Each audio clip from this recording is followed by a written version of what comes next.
Hello friends and welcome to the Exams Made Simple. So the aim of this video is to simply explain you why are the farmers protesting. Farmers क्यों protest कर रहे हैं, क्या reasons हैं उनके protest के, और क्या कौन कितना सही है, गवर्नमेंट क्या बोल रहा है, फार्मर्स क्या बोल रहे हैं, हम सारी चीज़ें डाइसेक्ट करेंगे एक एक करके। सबसे पहला सवाल आपके दिमाग पे आना चाहिए कि कौन एग्जैक्टली प्रोटेस्ट कर रहा है, ठीक है ना। तो मैंने इसको 4 ग्रुप्स में डिवाइड किया है। 4 groups of people are protesting. The first is the farmers. Obvious सी बात है, फार्मर्स प्रोटेस्ट कर रहे हैं। Farmers specially from the state of Punjab and Haryana. Punjab और हरियाणा के फार्मर्स जो है वो मैक्सिमम नंबर में प्रोटेस्ट कर रहे हैं। क्यों कर रहे हैं सबसे अधिक मैक्सिमम नंबर में पंजाब एंड हरियाणा के फार्मर्स प्रोटेस्ट? क्योंकि फर्स्ट थिंग, जो मंडी सिस्टम का ओरिजिन है, मंडी सिस्टम का ओरिजिन कहीं ना कहीं पंजाब में देखने को मिलता है। Second thing is that they are the highest beneficiaries. जब सबसे अधिक बेनिफिट जो है, अगर आप मात्रा में देखें, अमाउंट में देखें, तो जितना बेनिफिट है उसका सबसे अधिक जो बेनिफिट मिलता है एमएसपी सिस्टम का, या वीट और पैडी के केस में जो सबसे अधिक प्रोक्योरमेंट होता है गवर्नमेंट के थ्रू, वो पंजाब एंड हरियाणा के फार्मर्स का होता है। So they are the maximum beneficiary of the mandi system, of the MSP system. तो ये एक रीजन है कि ऑब्वियस सी बात है, अगर कोई भी चीज मंडी सिस्टम को या एमएसपी सिस्टम को खतरे में लाती है तो पंजाब एंड हरियाणा के फार्मर्स जो होंगे दे will be the biggest losers in that, इसलिए वो प्रोटेस्ट कर रहे हैं। तीसरा जो ग्रुप है, सेकंड जो ग्रुप है, वो है कमीशनिंग एजेंट्स का। जो मंडी सिस्टम चलता है वहाँ पे एक कमीशनिंग एजेंट होता है जो कि फार्मर और स्टेट के बीच में, जो ये बेचने के प्रोसेस उसके बीच में आता है, ठीक है ना, जो एजेंट कहलाता है। अब वो एजेंट भी प्रोटेस्ट कर रहे हैं। क्यों कर रहे हैं? क्योंकि ऑब्वियस सी बात है, अगर मंडी सिस्टम वीक हुआ तो वो एजेंट्स काम नहीं कर पाएंगे। अगर एजेंट काम नहीं कर पाएंगे तो जो उनको बेनिफिट मिलता था वो बेनिफिट उनको नहीं मिलेगा। So they are the second group. तीसरा जो ग्रुप है वो है स्टेट गवर्नमेंट का। स्टेट गवर्नमेंट्स भी प्रोटेस्ट कर रही हैं। क्यों प्रोटेस्ट कर रही हैं? Because they will lose their sizeable tax amount, जो कि रेवेन्यू से मिलता है from the mandi fees. Mandi system जो चलता है अभी तक, उसमें मंडी फीस लागू होती है, ठीक है। मंडी फीस के थ्रू स्टेट गवर्नमेंट्स को रेवेन्यू मिलता है, जिस रेवेन्यू को फिर वो यूज़ करते हैं अलग अलग चीज़ों में, अलग अलग प्रोजेक्ट्स में। लेकिन अगर ये मंडी सिस्टम नहीं रहा, अगर ये प्राइवेट ट्रेड का सिस्टम जैसा कि गवर्नमेंट के नए लॉस के थ्रू है, अगर वो सिस्टम आ जाता है तो जो लूजर्स हैं उसमें स्टेट गवर्नमेंट्स भी लूज करेंगे, because they will lose a sizeable chunk of their revenue from the mandi fees.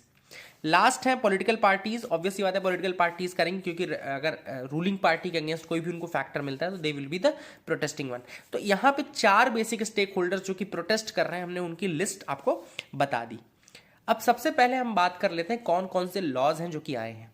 तो पहला जो लॉ आया है वो है farmer produce trade and commerce promotion and facilitation act of 2020, ठीक है ना। Farmer produce trade and commerce promotion and facilitation act 2020।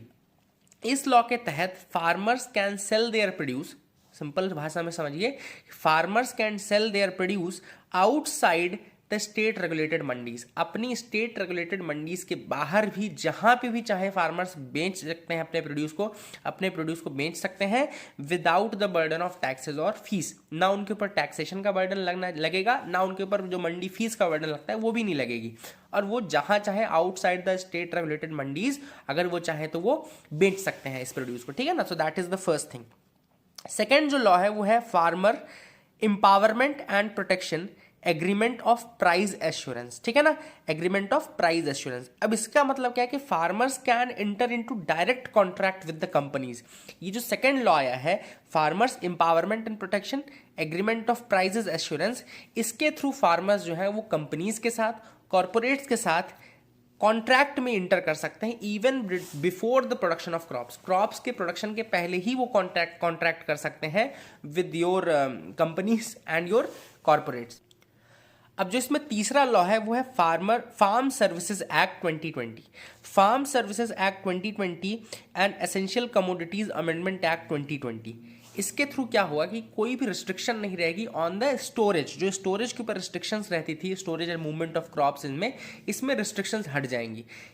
कब तक के लिए हटेंगी? जब तक कि कोई नेशनल इमरजेंसी की सिचुएशन नहीं आती। अगर कभी नेशनल इमरजेंसी की सिचुएशन आती है तो ऑब्वियस सी बात है, गवर्नमेंट चाहे तो इनके ऊपर कुछ कंडीशंस लगा सकती है। अदरवाइज ये जो कंडीशंस लगी थी, रिस्ट्रिक्शंस लगते थे प्रोडक्शन के ऊपर, स्टोरेज के ऊपर, मूवमेंट के ऊपर, वो ये कंडीशंस अब नहीं रहेंगी। These are the basic farm laws. जो 3 फार्म लॉज है जिनकी बात मैंने की, I told you the gist of these laws कि क्या क्या ये लॉज हैं। अब सबसे इंपॉर्टेंट चीज आपको समझनी ये है कि what are the farmers saying and what is the government saying. अब हम आते हैं मुद्दे पे कि गवर्नमेंट क्यों फार्मर्स को कह रही है कि आप लागू करो, ये फार्म लॉस को लाने दो, और फार्मर्स क्यों मना कर रहे हैं। तो पहली चीज ये है, गवर्नमेंट कहती है कि सिंस हमने क्या कर दिया है कि स्टेट रेगुलेटेड मंडीज के बाहर भी प्रोक्योरमेंट अलाउ कर दिया है कि फार्मर्स जिसको चाहे उसको बेच सकता है, तो farmers will be free to choose their markets and the MSP system will continue. Government का कहना है कि फार्मर्स जो है वो बाहर कहीं पे भी अपनी चॉइस की जगह पे बेच सकते हैं एंड एमएसपी सिस्टम भी चलता रहेगा। लेकिन फार्मर्स का ये कहना, now see why farmers are saying, what the farmers are saying, the new laws will eventually end the MSP support. Farmers का ये कहना है कि जब ये सिस्टम आ जाएगा कि प्राइवेट खरीद सकते हैं, प्राइवेट कहीं से भी प्रोक्योर कर सकते हैं, तो एमएसपी सिस्टम गवर्नमेंट धीरे धीरे उसको फेज आउट कर देगा, उसको बंद कर देगा।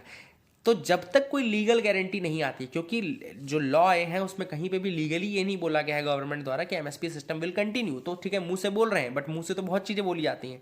तो उनका ये कहना है फार्मर्स का कि जब तक आप रिटर्न गारंटी नहीं देते हैं, there is no statute guarantee, तब तक कोई लीगल गारंटी नहीं मिलती है कि एमएसपी सिस्टम रहेगा, तब तक इन लॉज का कोई मतलब नहीं रह जाता, तब तक दीज लॉज आर रिडंडेंट, कोई मतलब नहीं रहता है। दूसरी चीज़ उनका ये कहना है, देखो अब क्या है, गवर्नमेंट का ये कहना है जो कि आपको कॉन्ट्रैक्ट करने की परमिशन दी जा रही है। Now farmers are able to have contract with the companies.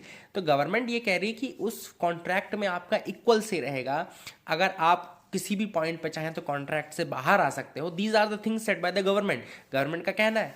लेकिन फार्मर्स का वहीं पे ये कहना है कि सिंस, बिल्कुल सही बात भी बोले, फार्मर्स कुछ गलत नहीं बोले, फार्मर्स का कहना है कि सिंस कॉर्पोरेट्स जो होते हैं उनके पास मनी पावर बहुत ज़्यादा होता है, देयरफॉर उनकी बार्गेनिंग कैपेबिलिटी ज़्यादा रहती है। तो यहाँ पे जो मेजर बार्गेनिंग पावर रहेगी ये फार्मर्स के पास नहीं रहेगी, रादर ये जो बार्गेनिंग पावर रहेगी ये आपके कॉर्पोरेट के पास रहेगी ज़्यादा। तो they will not be able to bargain on the prices, and फिर क्योंकि सिंस जो कॉर्पोरेट्स रहेंगे जो ये कॉन्ट्रैक्ट करेंगे तो ये बहुत बल्क सामान के लिए करेंगे। फॉर एग्जांपल 1000 किलो आलू के लिए कर दिया। अब 1000 किलो आलू जब फार्मर को पता है कि यार मतलब चलो एक ही जगह पे मेरे को बिना किसी उसके एक व्यक्ति खरीद रहा है, तो 2-3 रुपये सस्ता भी वो करने के लिए तैयार हो जाएगा। तो वहाँ पे बेसिकली प्राइस लूज होगा और वहाँ पर जो लॉस होगा वो किसको होगा, वो फार्मर को होगा। तो इसीलिए बिग कॉर्पोरेट्स सिंस उनके पास बहुत ज़्यादा पैसे रहते हैं, तो यहाँ पे जो मेन बेनिफिट होगा वो उसको होगा, ना कि फार्मर को। तीसरी चीज़ फार्मर्स ये बोल रहे हैं कि अगर कल को कोई डिस्प्यूट हो जाता है, डिस्प्यूट कोर्ट में जाता है, सपोज अगर कोई इस तरह की चीज़ें होती हैं, तो फिर फार्मर्स के पास इतना पैसा नहीं है कि वो कोर्ट केस लड़ सके या ये कर सके। एंड वहीं पे जो आपका प्राइवेट वाला है उसके पास बहुत पैसा है, तो वो केस भी लड़ लेगा, केस जीत भी जाएगा। तो दैट इज़ अनदर थिंग जहाँ पर कि फार्मर्स लूज करेंगे एंड जो कॉर्पोरेट्स हैं वो वहाँ पे आगे रहेंगे। अब फार्मर्स का ये कहना है, जो गवर्नमेंट है उसका ये कहना है कि फार्मर प्रोड्यूस ऑर्गेनाइजेशन, भारत में लगभग 10,000 फार्मर प्रोड्यूस ऑर्गेनाइजेशन बनी हुई हैं, तो वो क्या करेंगी कि वो डील कराने में मदद करेंगी। They will be helping the farmers to deal with the contractors and all, जो ये कंपनीज वाले हैं। लेकिन यहाँ पे जो फार्मर्स हैं उनका ये कहना है कि जो ये डील कराने वाली चीज़ें हैं और ये सारी चीज़ें बड़े फार्मर्स कर पाएंगे, है ना। ऑब्वियस सी बात है ये सारी चीज़ें बड़े, क्योंकि देखो जो सपोज अगर लेस को आलू चाहिए आपके यहाँ से, तो वो कभी किसी बहुत छोटे फार्मर से 1 किलो या 2 किलो या 10 किलो 20 किलो आलू नहीं लेगा। वो उसको ऐसा चाहिए कि उसको 10,000 किलो, 1,000 किलो, 20,000 किलो ऐसे आलू चाहिए। तो ऑब्वियस सी बात है यहाँ पे जो छोटे फार्मर्स रहेंगे वो कहीं ना कहीं बड़े फार्मर्स के साथ compete नहीं कर पाएंगे। एंड फार्मर प्रोड्यूस ऑर्गेनाइजेशंस के साथ भी अगर कोई डील होती है ज़्यादा, तो वो बड़े फार्मर्स की हो पाएगी, ना कि छोटे फार्मर्स को। तो small farmers will be left at the mercy of the private companies and contractors. तो यहाँ पर क्या हो रहा है, बेसिकली कहना चाहिए कि स्मॉल फार्मर्स को ये भी डर लग रहा है कि कल को ऐसा अगर रूल आ गया और अगर प्रोक्योरमेंट गवर्नमेंट का हट गया, अगर ये मंडी सिस्टम हट गया, तो फिर वो कहाँ जाएंगे, ऑब्वियस सी बात है। और बिहार में जो केस देखा गया वो यही हुआ कि धीरे धीरे जो वहाँ पे मंडी सिस्टम है दैट हैज़ फेज्ड आउट। तो वहाँ पे फार्मर्स की भी कोई गलती नहीं कि ये सोचना कि कल को मंडी सिस्टम हट जाएगा और आपका ये, क्योंकि ऑब्वियस सी बात है जब आपका रिडंडेंट ही रह जाएगा, मंडी में ऑलरेडी बहुत कम प्रोक्योरमेंट होता है, और कल को अगर ये पूरी चीज़ें होंगी तो मंडी सिस्टम पूरी तरीके से रिलेवेंट हो जाएगा, है ना। फिर आगे उन्होंने बोला है, गवर्नमेंट का ये कहना है कि अगर मंडीज जो है उनको और कॉम्पिटिटिव होना पड़ेगा, और कॉम्पिटिटिव होना पड़ेगा अगर उनको प्राइवेट उनके साथ compete करना है तो। लेकिन फार्मर्स का ये कहना है कि वो compete नहीं कर पाएंगी, और कॉम्पिटिटिव होने के बजाय ultimately they will B phased out और वो खत्म हो जाएंगी। तो फार्मर्स का कहना भी सही है, अगर कोई चीज़ इंडिया में compete नहीं कर पा रही है तो ultimately that will lead to its end only, तो वो खत्म हो जाएगी, ठीक है ना। अब यहाँ पर उनका ये कहना है गवर्नमेंट का कि सिंस आप डायरेक्ट मार्केटिंग हो रही है, डायरेक्ट प्रोड्यूस हो रहा है एंड डायरेक्ट, तो गवर्नमेंट का कहना है कि सिंस डायरेक्ट प्रोक्योरमेंट होगा तो जो एजेंट का कट था वो हट जाएगा। दूसरी चीज़, जो आपका मंडी में फीस लगती है वो नहीं लगेगी।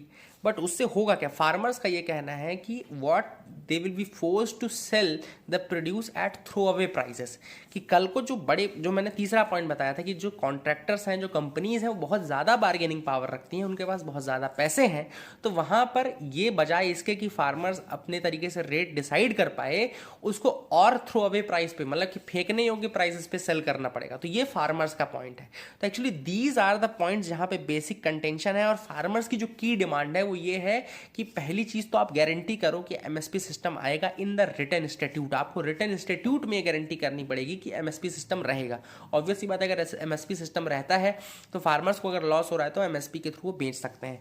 दूसरी चीज़ कि वो फार्मर्स चाहते हैं कि ये लॉस का अमेंडमेंट ना हो, रादर ये रिपील हो, these loss should be repeal. तो वही वाली बात है, मैं एक चीज़ सिंपल शब्दों में समझाऊं कि गवर्नमेंट बोल रही है फार्मर्स को कि आप सूट पहनो, लेकिन फार्मर्स बोल रहे हैं हम सूट नहीं पहनना चाहते। तो ऑब्वियस सी बात है, यहाँ पे उनका से होना चाहिए। अगर फार्मर्स नहीं पहनना चाहते आपका सूट, तो आप उनको जबरदस्ती सूट मत पहनाएं। ये सिंपल शब्दों में जो मेन बात वो कहना चाहते हैं वही चीज़ है, ठीक है ना। तो these are the basic contentions, these are the issues जो मैंने यहाँ पर डिस्कस किए। और प्रोटेस्टर्स वहाँ पर हैं and government should think very soon about them, क्योंकि farmers are the lifeline of this country, कहना चाहिए लाइफ लाइन है इस कंट्री की, और उनको ज़रूर उनके लिए कुछ ना कुछ करना चाहिए। So on this note I will be ending this video. I hope you understood something and जो पॉइंट्स मैंने बताए उनको आपने लिख लिया होगा, पॉइंट्स आपके स्क्रीन में भी आ गए होंगे। तो I hope you have seen these points as well and this is it about the farmers protest overall, सरल भाषा में। Thank you and have a nice day.